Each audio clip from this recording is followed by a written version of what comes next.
kunento ofanele uyiqaphele mawumuntu ebalekile ethi njengoba ungazazi wena ukuthi impumelelo yakhe iyofika nini futhi izofika kanjani.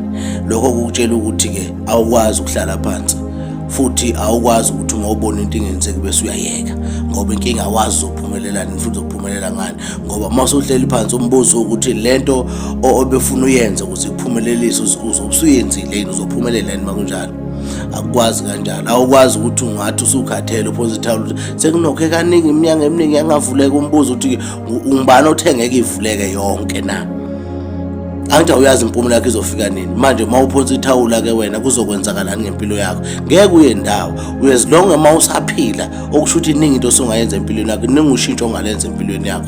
Bonga ukuthi uNkulunkulu ukuphila amandla ukuthi uyaphila. Sengaguqula sonke isimo sempilo yakho. Sengaguqula isimo senhlupheko yakho ngani? Ukuthi utshale ipositivity empilo yakho, ungafuni ukugive up. Aliphonse ithawula. Nca akusho ukuthi uma uthi uzama umnyango wangavuleka ukuthi ngeke usavuleka lo munye kusasa. Okungalunganga kulunganga namuhla kodwa kusho ukuthi kusasa ngeke kulunge. Musu ukuphosa ithawula uma usaphila. Sisezweni lokulungisa, ezweni labaphilayo. Esibakhalelayo abasezweni labafileyo abangalungisanga. Wena uma usaphila awukwazi ukuthi sikudabukele sonke sengathi manje awuphili, awunikwa ngithuba uyaphila, unomqondo uyacabanga. Sukuma wenze ukuthili okungavula impilo yakho.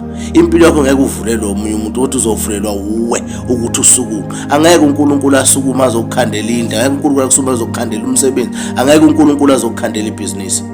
Kodwa konke kulele kuwe ukuthi usukume ucabanga ukuthi yini ozoyenza bese wenza lo nto leyo. Ulikhanda ibhizinisi futhi lingaphumeleli akusho ukuthi yekela, phinde uzame elinye futhi. Lingaphumelela nalo ungaliyeki futhi, zame elinye nalo kufanele ungaphumeleli ungaliyeki. Awukwazi ukugive up. Abantu uyazi impumelelo yakhe iza nini, so awukwazi ukuphonsa ithawula. Qhubeka wenze mawumuntu uyasama, uqhubeka uzama impilo kuyoze kukhanye. Bathi abadala kuba mnyama kakhulu mase kuzokusa, kodwa sebebonisela into elezantsi manje ungabe uphonselani ithawula wena? Uyayazi into impumelelo yakhe izofika nini kanjani? What if uphonsa ithawula uhlala phansi bese kuyisikhathi ukuthi uphumelele? Shuthi yabotha impilo yakho sizobopheka forever. Muntu omnyama, muntu kaNkulunkulu, musu ufuna ukudatshukelwa, unamehlo, unezandla, uneyinyawo, unomqondo, uyacabanga uNkulunkulu kuphele konke lokho. Ungakwazi ukusithatha isinqumo usukume, isinqumo esaguqula impilo yakho. Nethi nina nifuna manje ukuguqula impilo, nifuna izinto ezinkulu, ngifuna ukuba nebhizinisi, ibhizinisi elizokufuna 10,000.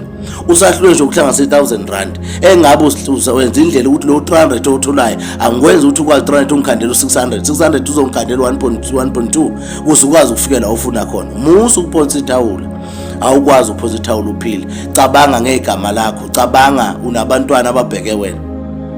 Bayothini bona? Bayothi ubaba noma umama isahluleki ephila. Awukwazi. Kubuhlungu ukuthi abathembele kuwe besokola ukhona uphila.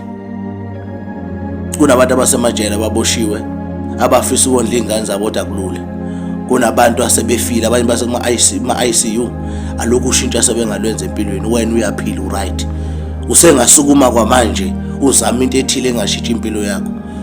Usengasukuma ngisho umuntu ucela ukumoshela imoto, akunika u50 rand. Lo 50 rand lo usangakwazi ukuthenga ama snacks, udayisela ama snacks. Lawo ama snacks azokunikeza imali uthole namakinati. Iyaqala impilo yashintsha lapho. Lo 5 rand ongenayo ukhomba ukuthi sekutshintsho lo lempilweni yakho. Okusho ukuthi impilo yakho sekunoshintsho solukhona. Okusho ukuthi impilo yakho sine direction ukuthi isuka la iyapi. Musa ukuphonsa ithawula umuntu kaNkulunkulu mawusaphila konke kubekwe ukuthi uzokwazi ukwenza isimo singeke usiguqule. Sukuma ke ungatshali umoya kwehluleka, tshali upositivity. uNkulunkulu uyanithanda abantu bakaNkulunkulu. Sukumani nenze, ningaphonsi ithawula. Awukwazi kwehluleka usaphila. uNkulunkulu abe nani njalo nisayicabanga ukuthi umuntu uzokwenza njani. uNkulunkulu uyanithanda. Amen.